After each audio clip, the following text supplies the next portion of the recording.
नमस्कार दोस्तों, इस वीडियो में बात करने जा रहे हैं रितेश पांडे जी की न्यू होली सॉन्ग के बारे में। तो दोस्तों, रितेश पांडे जी एक ज़बरदस्त होली सॉन्ग लेके आ रहे हैं जो कि काफ़ी बड़ी बजट की सॉन्ग है। यह एक लेवल अप के सॉन्ग होने वाले हैं।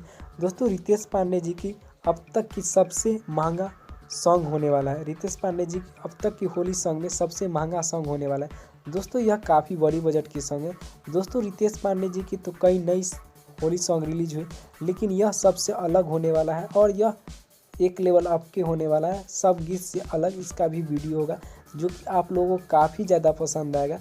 तो दोस्तों, यह सॉन्ग काफ़ी जल्द आ रहा है। आप लोग सोशल मीडिया पर फ़ोटो देख रहे हैं कि ये काफ़ी ज़बरदस्त इसका फ़ोटो है जो कि सोशल मीडिया पर काफ़ी ज़्यादा वायरल हो रही है। तो यह जल्द ही आप लोगों के बीच आ रहा है रितेश पांडे जी का न्यू होली सॉन्ग। दोस्तों, इसका कोई ऑफिशियल अनाउंसमेंट नहीं किया गया है कि यह सॉन्ग कब आ रहा है और किस चैनल से रिलीज़ किया जाएगा, जो कि एक लेवल अप का होने वाला है और आप लोगों को काफ़ी ज़्यादा पसंद आएगा। तो दोस्तों, भोजपुरी के ऐसे ही खबर जानने के लिए हमारे चैनल को सब्सक्राइब करें।